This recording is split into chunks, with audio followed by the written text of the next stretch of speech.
Hello! Magandang araw po sa inyo. Ako po ay gagawa ngayon ng ating paboritong mamon or soft sponge. At ito po ang aking mga ingredients. 5 egg yolks, nabasag na po yung isa. Vegetable oil or pwede po kayong gumamit ng corn oil.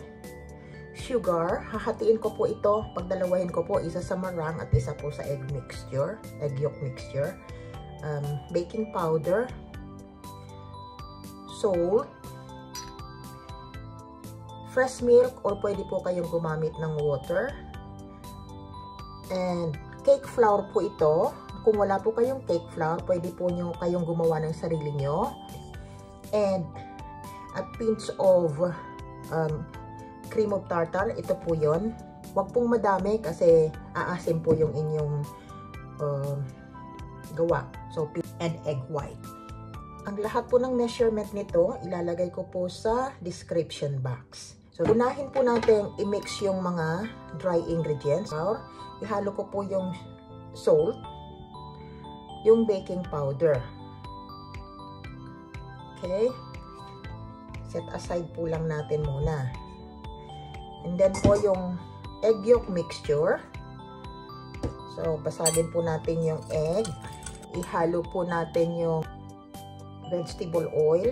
By the way po, hindi ko na nasabi, may vanilla po tayo dito.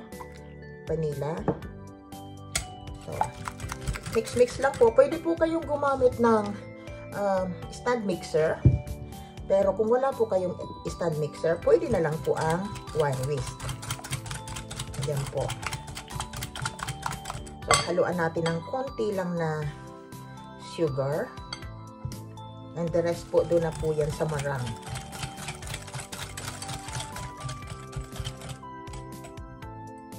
And yung milk.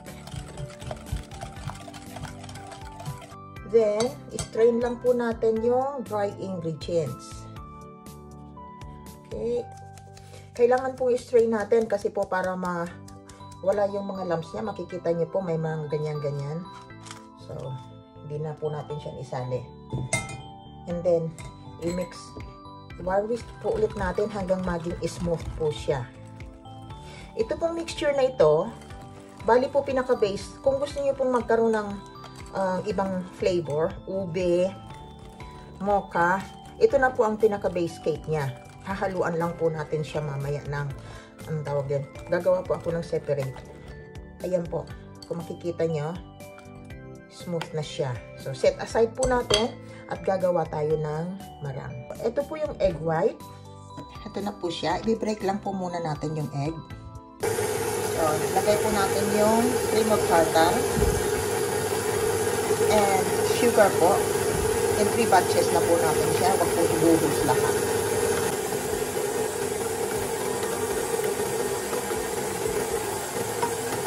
So, nakasan po natin siya ng konti.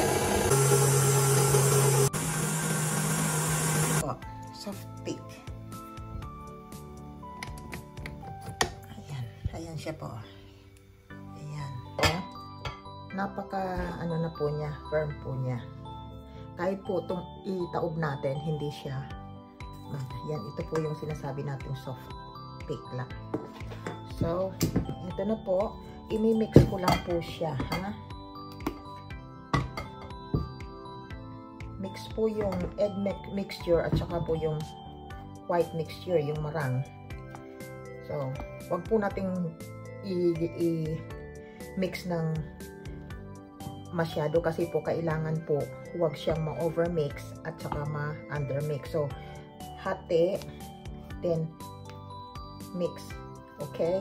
Parang hatiin natin and then i-mix natin. So, para hindi gamitan po natin siya ng whirl whisk. Ayan. Okay. So, pwede po natin siyang pagtatluhin na i-mix 3 batches po. Okay. Siguraduhin po natin hanggang sa ilalim is nami-mix natin.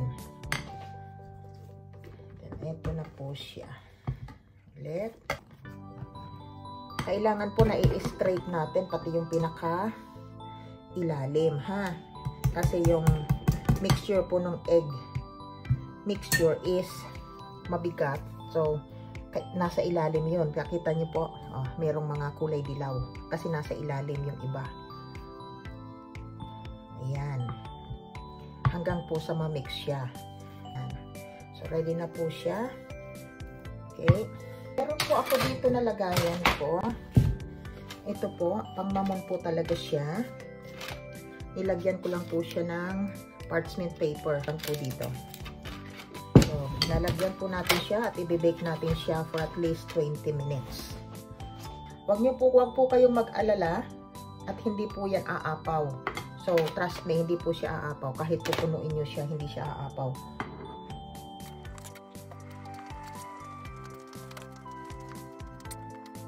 So, ilalagay ko na po ito sa oven for 20 minutes hanggang po maging golden brown yung ibabaw. Ipapakita ko lang po sa inyo kung paano gumawa ng cake flour. So, ito yung 1 cup. Babawasan po natin siya ng 2 tablespoon. Okay.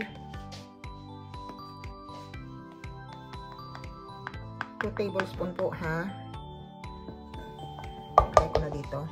And then, siswap natin siya. Yung 2 tablespoon na inalis natin ay papalitan natin ng corn flour. Ayan. So, meron na po kayo na cake flour. Okay? O, ganun lang po siya kadali. So, ito po yung ginawa natin, tinuro ko sa inyong cake flour. So, gagawa po tayo ng mocha flavor ngayon.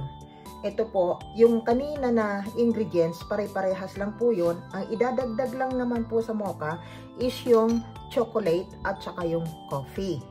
So, ngayon po, yung mga dry ingredients, ilagay po natin. Yung flour, yung salt, baking powder,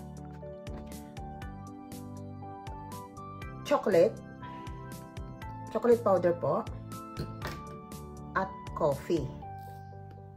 Ayan po. So, imimix lang natin siya and set aside.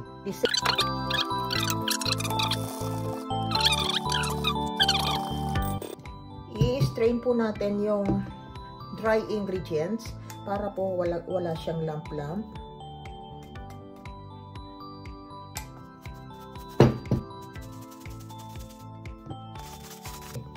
Then po, imimix po natin siya. The same procedure pa rin kanina hanggang sa maging smooth.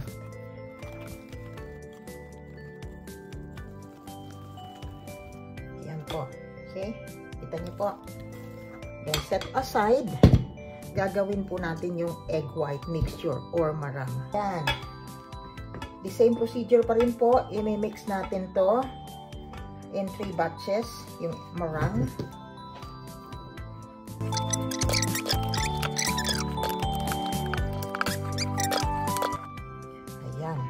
Okay na po siya.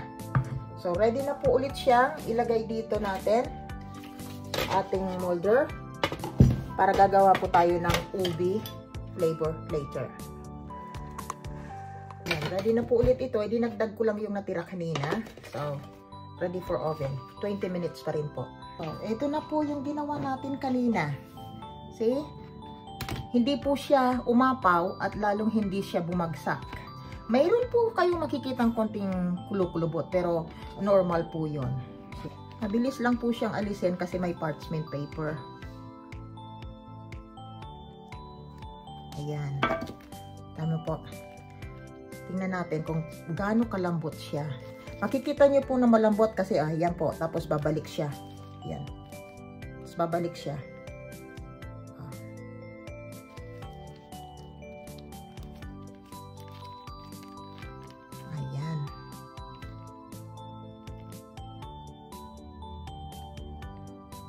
Po.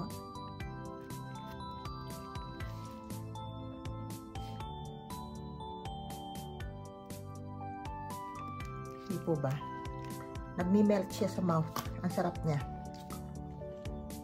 Butter and then sugar. Pero ako po, may mga mas gusto ko yung minsan na wala ng butter or sugar. Yung ito pa lang po is okay na siya. Yung sponge pa lang masarap ng kainin.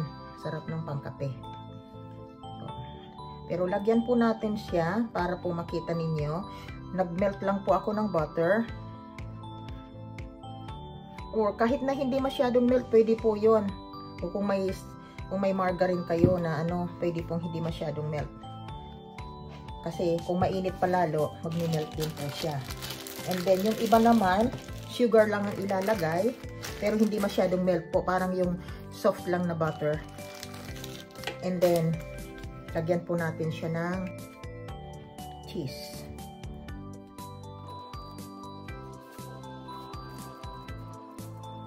Yan, ito na po yung ating mocha flavor. So, alisin po natin siya. Ulit. Makita nyo po ulit yung texture niya. Ayan. Napakalambot po. Talaga naman. Tikman natin. Tama lang po sa tamis. So, yung cup na sugar, tama lang po siya. Pero kung gusto niyo po pang mas matamis, pwede niyo po siyang dagdagan. Kanina, sabi ko, pwede naman po kayo na hindi yung masyadong melted na butter. At pwede pong ganito. Inano ko lang po siya ng hand mixer. So, ito po, para po siya lumambot. Mainit pa, pero pwede po natin siyang ilagay na ganito, na hindi melted. Ngayon ganito po, masarap na siya po kahit sugar lang. And then, pwede rin nagadgara ng cheese. Ayan. Tingnan nyo po, hindi naman po siya bumagsak po, di po ba? So, ibig sabihin, maganda yung pagkakagawa natin. Kung hindi ko po lalagyan lahat. Kasi, hindi ba ayaw? Lagyan natin ng dyan.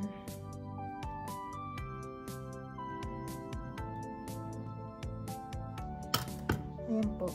Ayan. Ang linam lang po, ang linam po niya. Again po, yung cake base natin, the same procedure po. Magdadagdag lang ako ng flavor. Okay? Nagawa na po ako ng marang. Ito na po siya. So,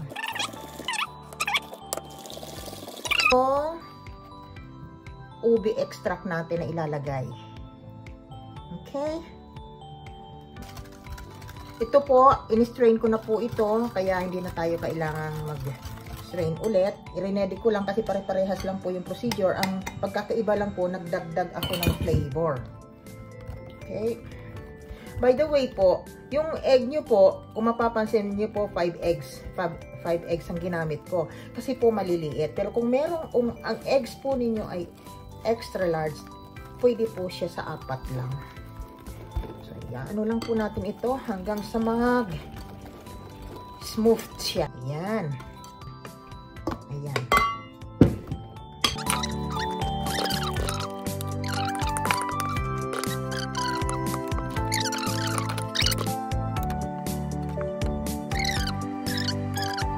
Ready na siya. Another 20 minutes. Alam niyo po minsan 18 minutes lang naman po. 170 degrees Fahrenheit po. Okay? Parang gas mark 4 po. Gas po kasi yung ginagamit ko. So, nasa 18 to 20 minutes lang naman ito. Okay? Ayan. Ito na po ulit. Ito yung ubi natin. So, ilalagay po natin siya sa lagayan.